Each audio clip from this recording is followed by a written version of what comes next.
Welcome to the 85th edition of Pod Universal, India's first and leading pod magazine published by Prime Point Foundation. I am K. Srinivasan, editor of Pod Universal, welcoming you to this show.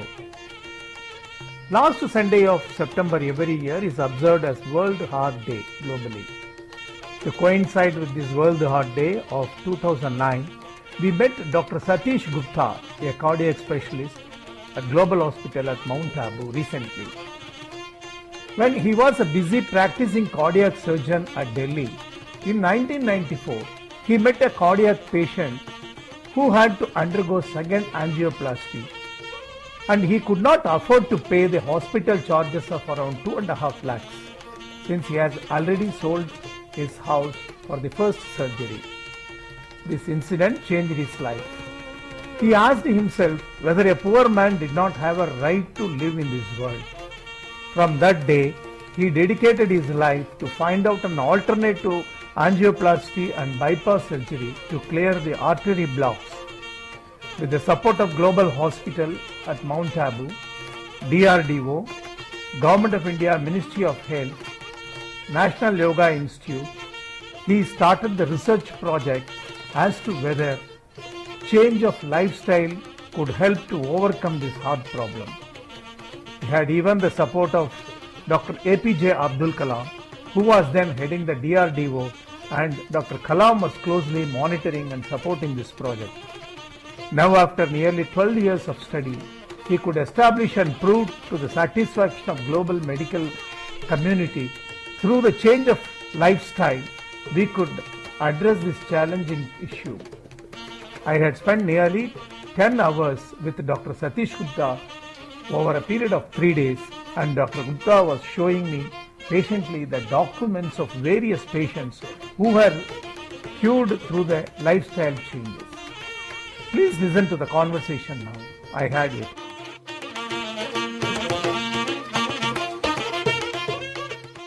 Good morning, Dr. Gupta ji. Welcome to Pod Universal Show. Yes, good morning. Nowadays, we see a lot of cardiac problems even amongst the youth. What is the cause for arterial blocks? See, today the heart disease is affecting almost 14% of the population, adult population, and like in 1960 it was only 1%, and today it is affecting about 14%. And the cause, now it's accepted all over the world that it is a lifestyle disease. As the lifestyles are changing in India over these 40-50 years, the disease is increasing day by day. And we have found that inter-heart study, which was conducted in 52 countries and 30,000 men and women, has found that there are mainly 9 risk factors which are responsible for the disease. Now, one of the most important factors is mental stress. Others are wrong diet, that is high fat, low fiber diet, and which consists of more fast foods, junk food, and the lack of exercise or wrong exercise, and poor sleep, and addictions like smoking, like alcohol. People take alcohol, and lot of the other factors can be like hypertension has a part to play, diabetes has a part to play. So these are the main factors which are leading to heart disease today. And what are the age groups that are prone for this type of heart disease? See, previously it was a disease of the old age.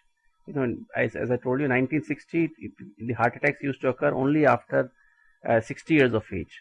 So we thought that it is a degenerative disease which comes with age. But now in last 20 years, the disease has started coming in young age also. Like say 30 years, 25, even 25-year people are suffering from heart disease. About 25% of patients, total number of patients, are below 40 years now today. That means the working young population is being hit the hardest today.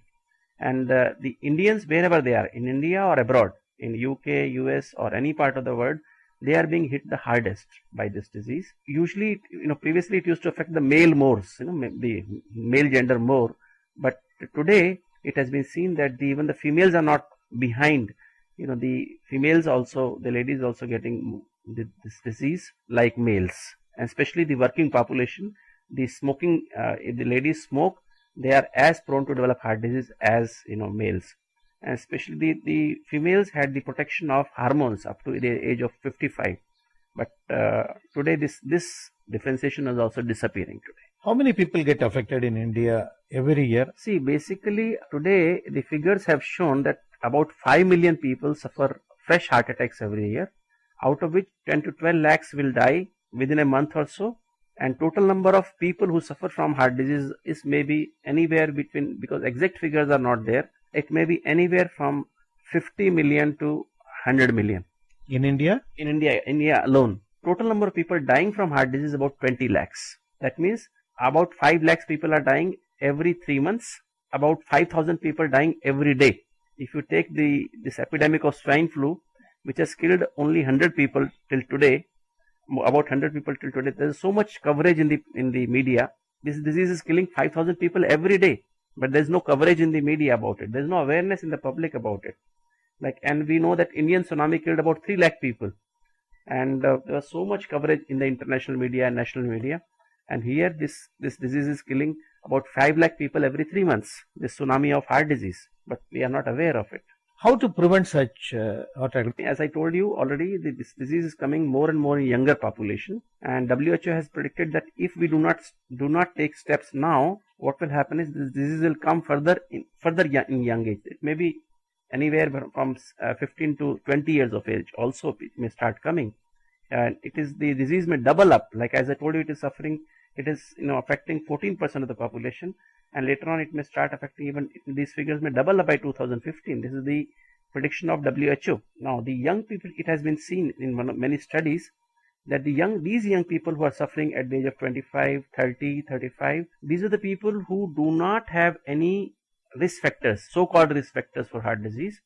And that is, they are neither hypertensive nor diabetic, nor their cholesterol levels are normal. They do not have family history of heart disease. They are not smokers. But what has been found recently in last 2 years is that it's a work stress. Work strain is responsible for the problem. Work stress is leading to heart disease. The prevalence of, because these people, especially working in as executives in IT who have deadlines? Yeah, they have deadlines. They are trying to meet deadlines. They are working overtime day and night, and they do not get proper sleep. And definitely, many times they are not going to their houses, so they are going for fast foods. That means they have poor diet patterns. They will take fast foods and junk food. They will not exercise.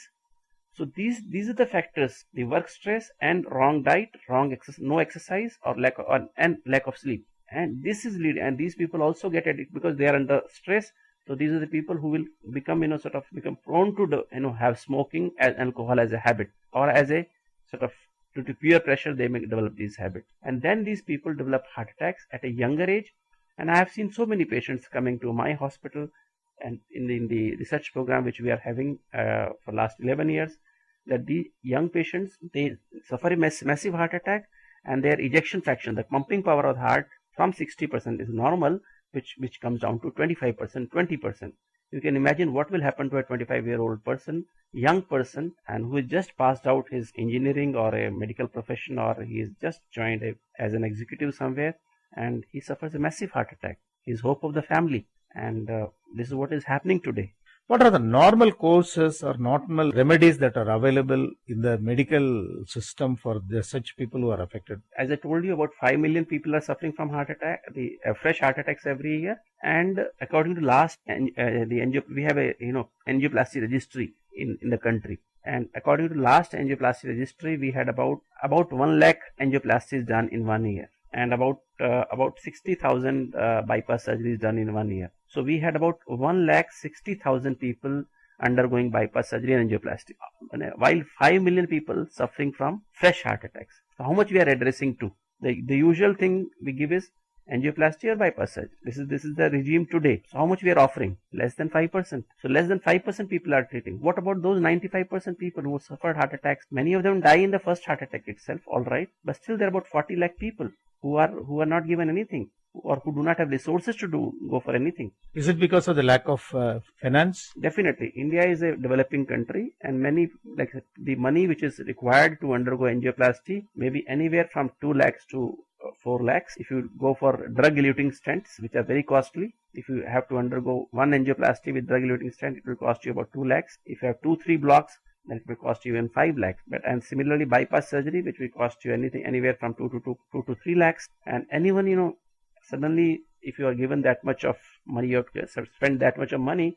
An average person or middle class person cannot afford that much money. And then bypass surgery and angioplasty does not treat the root cause. It is only palliation. So my colleagues sometimes use this word that bypass is a time pass. For the time being, it helps. You bypass the blocks. Blocks remain there only. You don't open the blocks. They remain there only all the time, and they keep on increasing. These blocks are increasing day by day. You are not stopping the process of blocks. And similarly, angioplasties, you are just, by doing angioplasty, what we are doing is, we are putting the balloon, compressing the plaque, that cholesterol which is deposited on the sides of the block, and side of the artery, and then putting a stent, which may be a bare metal stent or which may be a drug-eluting stent. When you put these stents, what happens, these blocks were caused by the person himself, right? And if you do not change the nature of the person, you do not change the dietary habits of the person, you do not change the exercise habits of the person, you do not change the mental stress of the person, then this person will develop the blocks again. And that's why it has been seen that average time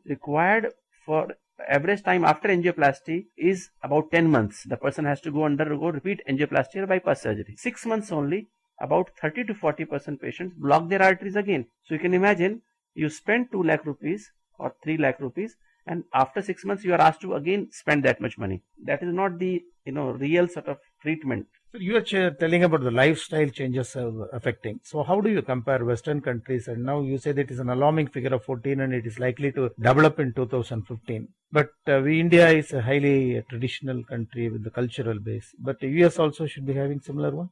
The US was about 30-40 years back. US figures are very high. But now with change of lifestyle there, they have changed their diet. More and more people are becoming vegetarian. They have adopted regular exercise as a habit, using more and more meditation to decrease their stresses. They are becoming more organized, and they are giving more sort of time to themselves in the real lives. They are stopping smoking. Those patterns are changing.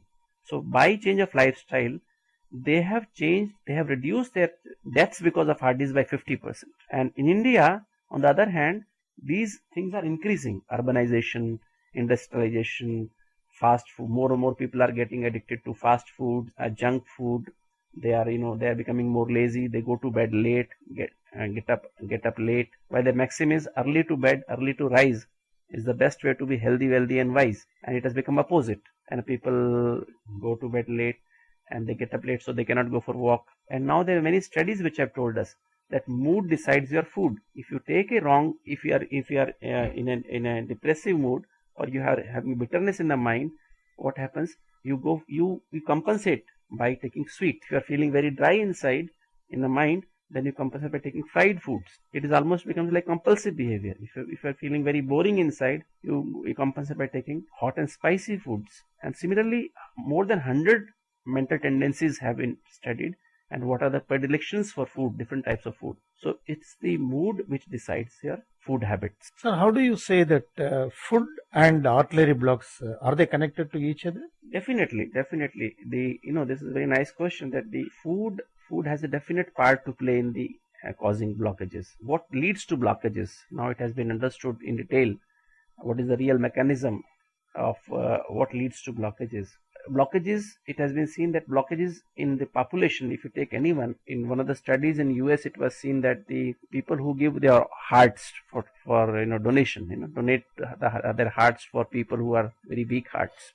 In US, this is quite prevalent. So it was seen that 85% of people had their arteries already blocked at the age after 50 years. So that means anyone with a heart can have block. These blocks are caused by cholesterol. There are two types of cholesterol, bad cholesterol and good cholesterol. Bad cholesterol is called as LDL, low density lipoprotein, and good cholesterol is high density lipoprotein, HDL. Now this LDL, why it is bad? Because it deposits in the artery. Why this HDL is good? Because it does not deposit, and rather it cleans the arteries, keeps the artery clean. Now this LDL, 30% of LDL comes from food, like from the non-vegetarian food. All the non-vegetarian food, egg, meat, they all contain the bad cholesterol. Then all the fried foods, like people are used to take those samosas, parathas, pakoras, all these bhajia, all these things, they contain bad sweets, all these sweets, they will, sugar gets converted into bad cholesterol in the body. So these are the sources of all fast foods, all junk foods, they contain bad cholesterol. So 30% of cholesterol is coming from the diet, and the good cholesterol in the diet comes from fruit, vegetables, and the sprouts, which we take, the sprouted moong, methi, the chana, or we take this even sprouted wheat. They all contain good cholesterol, and 70% of the cholesterol is synthesized in the liver. And this 70% of cholesterol which is being synthesized in the liver, that depends on the mental state. The liver, the cholesterol which is being synthesized in the liver, that depends on the mental state. Now, if you are under pressure of time, under pressure of work, if you are hostile by nature, you are cynical by nature, you are sensitive by nature, you have a lot of anxiety, anger, depression, you feel isolated, you have chronic life stresses, job stress or family stress, then your liver is making more bad cholesterol. Not only bad cholesterol, but also making more clotting factor. So there is a double harm by getting under stress. You are making more bad cholesterol and you are making clotting factors. There is a double damage. And on the other hand, if you are peaceful, loveful, happy, contented, your liver is making more good cholesterol, that is HDL. And not only making good cholesterol, but it's also making clot busters. The chemicals which keep the blood fluid, does not allow the blood to clot. That is how this. So 30% disease is coming from the food, and 70% is coming from the mind. So even this, as I told you earlier, this 30% is also coming from the mind. What food you are taking, it depends on your mood. So there is a contribution of almost 100% from the mind itself. Doctor, now you have been doing a research more than a decade on this, checking up this particular heart problems through meditation. So how do you resolve the heart problems through meditation? So to these patients, we gave stress management through Raj Yoga meditation, low fat, high fiber vegetarian diet, and moderate aerobic exercise. Essentially, brisk walking in the morning for about 30 to 45 minutes, after sunrise, and evening stroll before sunset, about 30 minutes, and proper sleep, and usual medical care. That is the optimal medical therapy with whatever medicines they were on, antihypertensive, antidiabetics, antiginginals, whatever, aspirin or whatever they were on. So we continued with that medication. And then these patients were, they came here, they stayed for 7 days in-house. It is an in-house 7-day program in which the patients come with the spouse. They stay with us for 7 days. In these 7 days, basically this program is an intense information, education, and counseling program in which these patients are, first thing what we do is we do their psychological analysis so that we can find out what type of psychological behavior they have. We can find out their type A behavior and how much anxiety they have. We can measure this, how much anger they have, how much hostility they have, how much depression they have, what type of lifestyle they are leading. That can be also measured, and what is the overall feeling of well-being. And then we do their basic tests. We do their hormones, stress hormones, happy hormones, with their physiological profile, EEG, computerized EEG. So to find out what type of rhythm, what is predominant rhythm, beta rhythm, alpha rhythm, or whatever is the rhythm, the predominant rhythm in the early morning hours, and what is their sympathetic activity is more or parasympathetic activity is more. So for that we did their heart rate variability test, and then we did their lipid profile, the blood sugar control, what type of glycemic control they have. So we had the basal test on day 1, and then we started teaching them about what is heart disease, what are coronary arteries, how they are blocked, what are the factors, what is the role of diet, exercise, hypertension, diabetes, smoking, how the blocks are produced, and then what are the factors, psychological factors, how various psychological factors lead to heart disease, then how to modify these risk factors, then how to change diet patterns, how to change exercise, then they were taught Raj Yoga meditation, and what is stress, how to combat stress, how to combat type A behavior, anxiety, anger, depression, everything. How to manage isolation, how to manage family stress, how to manage job stress, relationship management, and all these factors they were directly time management, work management. So they through Raj Yoga meditation. So this was taught in detail, and then how to open the blocks using meditation, diet, and exercise. And along with that, they are given this practical training. This same diet is given to them. What we prescribe, we give them. What we exercise, we actually, the whole team, including myself, we stay with the patients 7 days. I take chutti from the hospital. Those days I'm not attending the hospital. 7 days I'm staying along with my wife, who is also working with me in this program. So we stay with these patients day and night. We are walking with the patients. We are eating with the patient. We are all the time we are with the patients. It's a program from starts at 4 a.m. and is up to 10 p.m. We are throughout the day we are the patients. So then the patients who are not, it has been seen that patients who are not able to walk even 50 meters on day 1, they're taking 10 tablets of sorbitrate. So when they come into this program, by day 3, day 4, they are they're not taking, they can walk almost 2-3 kilometers. Will they be safe even after this meditation, and after that, how long they will be living? Yeah. So what we have seen is that these patients, we attach these patients to the local centers after 7 days. So then they are being followed on a daily basis on our local Raj Yoga centers, Brahma Kumari's Raj Yoga centers, and everything is being checked. They have to fill up a program attendance chart, and then after 6 months they come back to us for a sort of advanced training. And then what happens is that after 2 years we repeated their angiograms, and what we found was that these patients had opened their blocks. Even the 100% blocks opened up, and the 90%, 80% blocks opened up. And for last now since 98, it is almost 11 years, are leading very good quality of life. How many people have been? So far now we have more than 2,000 patients, 2,500 patients who are already into the program, and they all are enjoying very good quality of life. After the first trial, that's Mount Abu open heart trial, we started Abu Healthy Heart trial. That is a randomized controlled trial in which we had 274 patients, and then these patients were given the interventional group given the Raj Yoga meditation, diet, exercise, and usual medical care.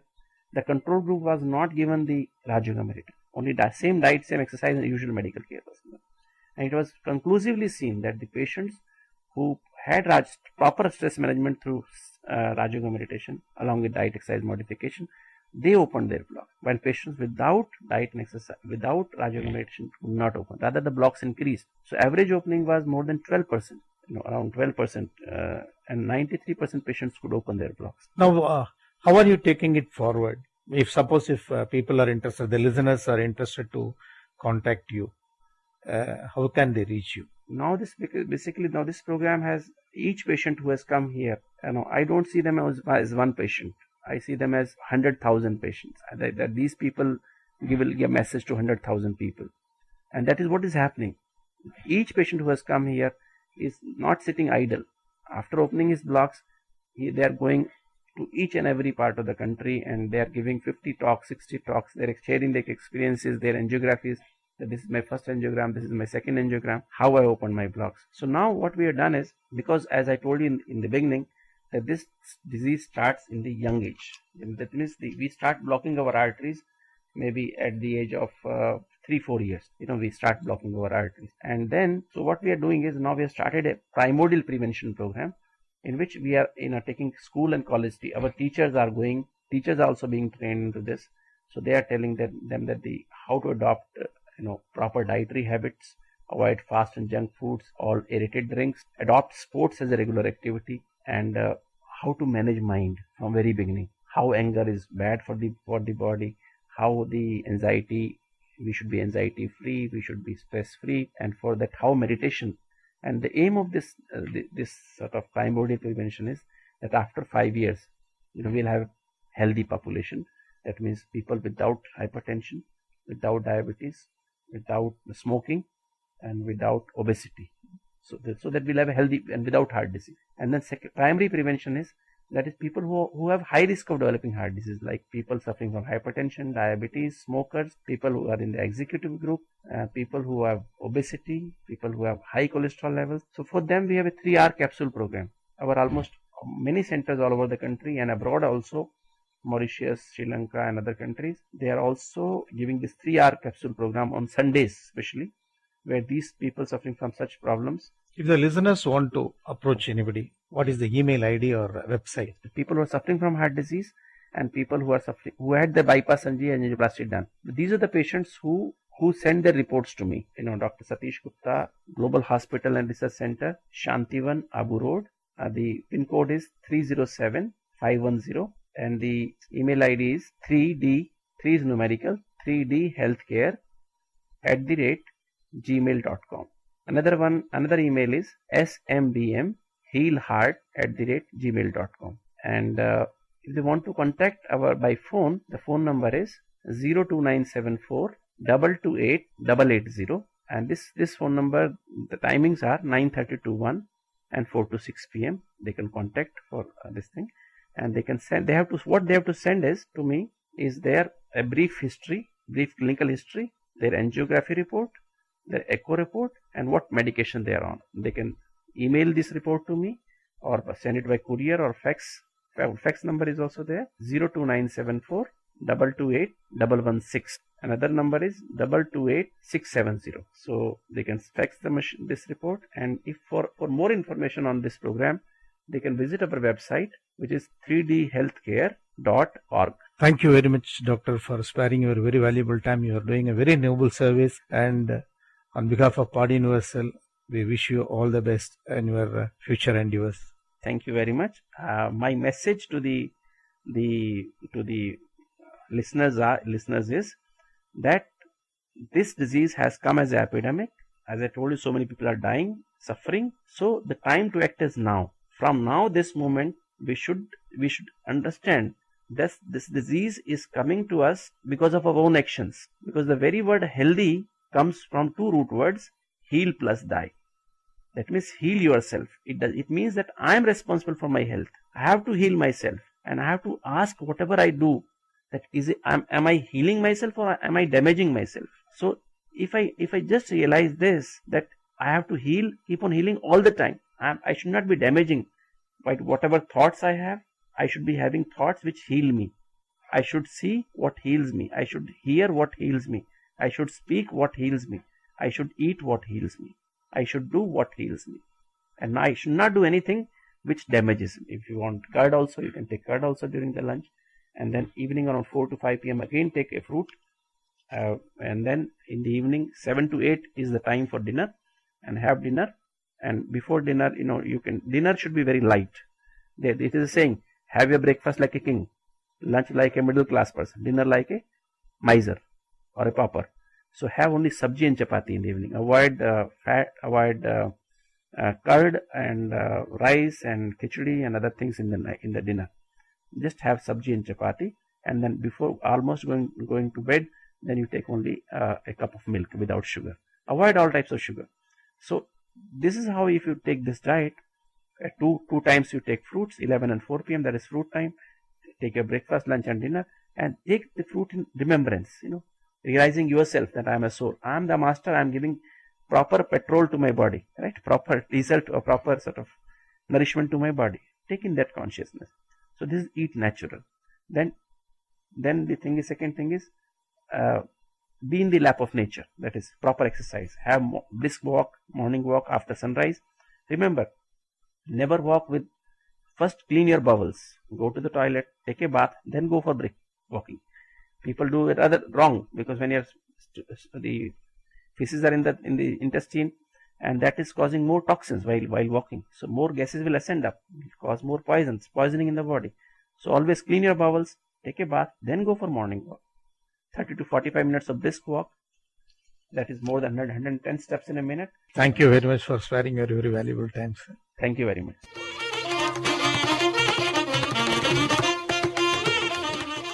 Thank you, listeners. That was Dr. Satish Gupta of Global Hospital at Mount Abu talking about the heart problems in India. Hope you enjoyed this part show. For more updates, please log on to poduniversal.com. Please send in your comments and suggestions to editor@poduniversal.com. This is K. Srinivasan, editor of Pod Universal, signing off from the show. Till we meet next, take care and bye.